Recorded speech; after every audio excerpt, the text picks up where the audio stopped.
Well, I've done it again. I'm buying another car. This is Billy. Billy's driving right now. Let's not distract him. I have just bought, actually, it's a long story, but 2 days ago, the day before Thanksgiving, I bought a 1995 Ford Mustang, and it died about a mile from where I bought it. It's a long story. I'll get into that later about who I bought it from. But the short of it is there was actually another YouTuber that went there and bought a car from the same guy recently. So I'm actually kind of excited because his video just came out and he's a lot bigger than I am. We're indirectly famous because of that. Right. We're scraping some of that famousness off of that guy. His name was The Travis B. He actually bought like a Cummins Dodge truck from there. So that actually went out yesterday on Thanksgiving. So I haven't watched it. I'm kind of excited to watch it, but basically I bought the car. I got it running because it's been converted to carburetor. It's originally a fuel injected car. I drove it about a mile down the road to AutoZone, put some coolant in it, and the radiator exploded. And then I very quickly locked the doors and am not able to get into it because apparently the key that I have for it is for the ignition only. It doesn't work on the doors. So we're gonna have to drive 3 hours back there to the very southwest of Michigan. We're gonna have to break into the car that I legally own, and then we're gonna have to replace the radiator and then get it running and drive it 3 hours back home. We will fast forward to where the car is and get started. Oh, this is gonna be fun. Really fun. Yeah, I don't know if you guys see it, but it is already snowing. And the place that we're doing this is in a AutoZone parking lot. In the middle of nowhere. Middle of nowhere, southwest Michigan. This is gonna be great. Ah, cool, it gets worse. It's literally been like 4 minutes and it's already sticking to the road. Awesome. Oh, you know where we're at. Good old Menards. So we just stopped. We got a radiator. We got some gloves and some washer solvent for once we get it moving. We are on the road. Well, this has gotten even worse. We are about 4 minutes away from the car. We're in a place called Dowagiac, Michigan. I guess that's how you pronounce it. So I know as soon as we get there, what we gotta do is break into the car, which is gonna look weird, but hopefully all this snow that we're seeing will keep people away from us. And then break into the car, open the hood, replace the radiator. So first we gotta take the fan off, take the radiator hoses off, disconnect everything, and then it should be pretty simple after that, except for all the coolant we're gonna spill. Then we gotta put coolant back in it and start her up and get back on the road. Oh man, look at how much snow is on that thing. At least it's still there. Yeah. Alright, so we're gonna at least get out, get ready, and clean some snow off of it and see if we can break into this thing. I have a coat hanger and some wire. Hopefully I can grab onto the interior door handle and open it up. Or push a button. Billy has some nice fresh gloves. Let's see what we can do. So Billy is a champion. He brought a very long threaded rod. We were able to push the button on the door. Hood's not particularly shut anyway, but there she is. So 4 inches of snow. yes. So now we gotta get in there, swap out a radiator. Good thing all the snow's here. It's gonna show all the coolant that I'm about to spill on the ground.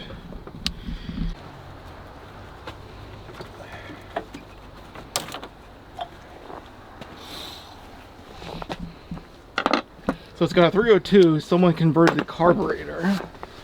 Converted is a very loose term. More like just made. Yeah. Carbureted. It runs, or it hopefully will. It ran here and then the radiator exploded. Yeah. We did have to change up the timing a little bit, the mixture screws in the carb. Yeah, we moved they didn't know what they were doing at all. So the advance for the distributor, we had to move from the manifold to the ported. We turned the distributor a little bit. So we got it to run better. Then the radiator exploded. There's a crack in the plastic part here. There's an overflow.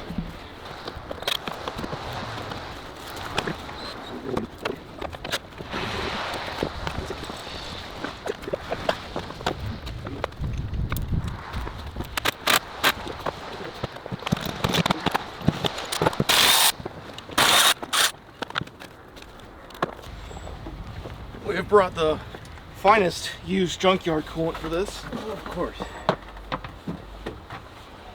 Everybody likes yellow, green, brown. That's why you don't let people do crack. Get away with it. So the idiots who worked on this before us, they put a second fan on the front of it. Yeah, I don't In addition to the usual fans now over there. exactly understand their logic here, but I don't think there's many people that could. Oh yeah, this is gonna be fun to start too. Because the choke on this thing, it's not powered up. This might even be empty because this flops. Like the choke just flops. I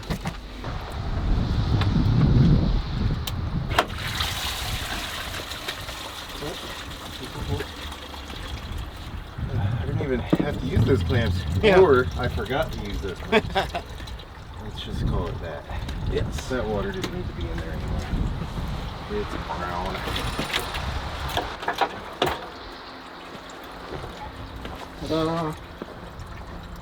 Sweet. Might need that cap. I don't know. Yeah, I think we need the cap.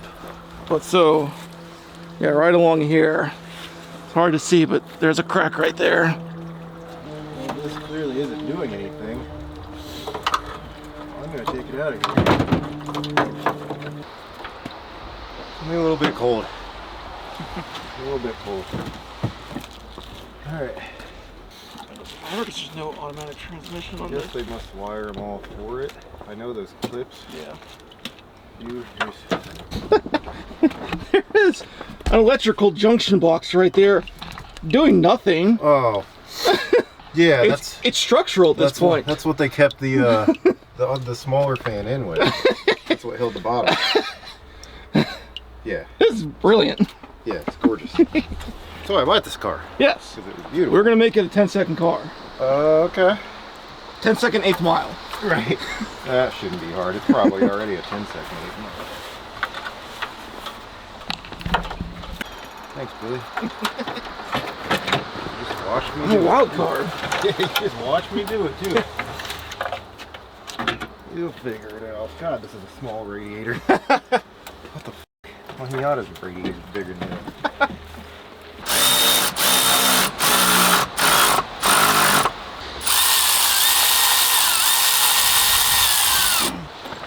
Here's all the bolts we pulled out.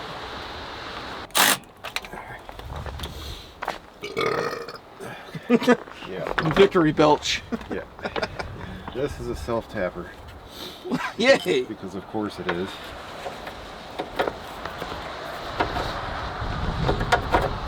Oh. Now the radiator's just like sitting down an inch. I mean, the guy definitely did put these on the wrong side, though. Yeah. Actually, he's got two of the same side. Well, that's impressive. Well, we got zip ties in the truck. Well, trying to avoid that, but... Now we got an AutoZone might here. We not can go be buy able to. bolts or Yeah, go something. grab those zip ties.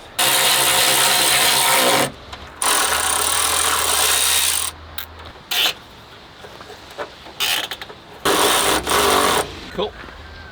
Okay, so is this plug in my fan? So this thing. Just for you guys at home watching, this is pleasant. The most pleasant there ever has been.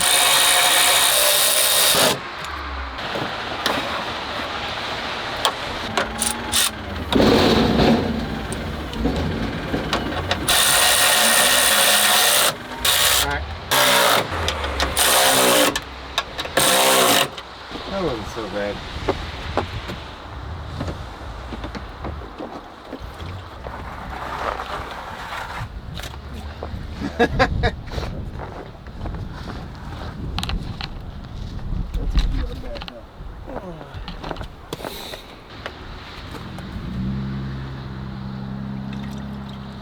Ooh, this is orange.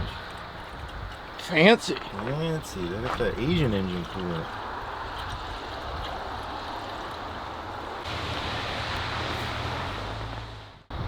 Now my hands are orange.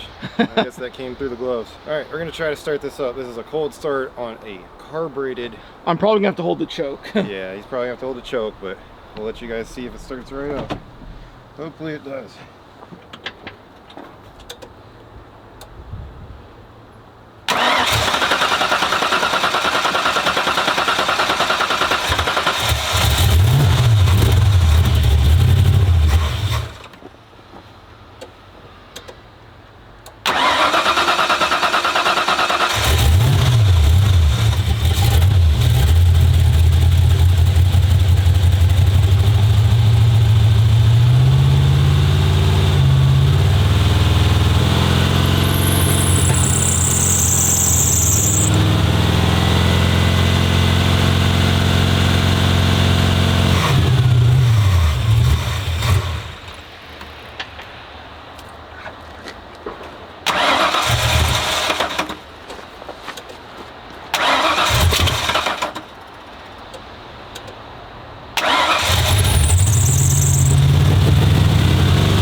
Guys, we did it. Let's see if she can drive all right.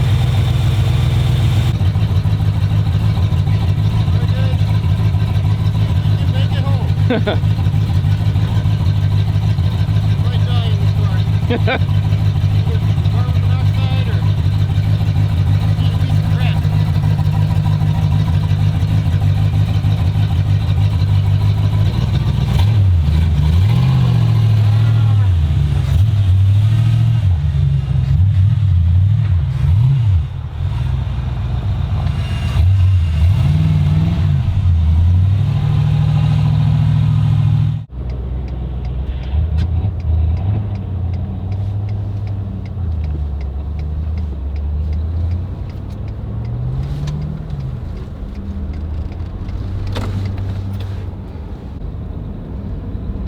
Well, it's moving.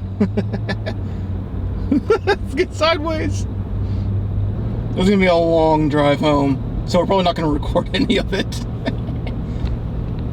Mustang in snow. Alright guys, I don't know if you guys can tell, but it's super loud in here. This thing has axle dumps on the bottom of it. The heat doesn't really work, or at least it doesn't point at my feet. It points somewhere at the firewall, so my feet are kind of freezing. It's running on maybe 7 cylinders. I don't have a radio, and of course, I'll show you guys in a second, it's a white out. So it's fun time. I'm sure Billy's having a lot better time, but we've got 170 miles to go, so at least we're on the highway now. We can just kind of cruise. Hopefully this thing doesn't run out of gas or die or anything, so we're just plugging along, hopefully make it home all right. Well, we're still moving. Wow, it's a lot of snow. There's some grain silos there coming out of the snow. Still got 2 hours and 40 minutes to get home. Yep, still going. So the weather finally cleared up. We got away from the western edge of Michigan, so the lake effect weather is kind of out of the picture now. The car's still running. I think Randy said it's running on like 7 cylinders probably, but other than that, it seems fine. It starts up. Could maybe use an alignment from what I can tell. And we're still about an hour and a half away from home, so Can't wait to get this into the garage.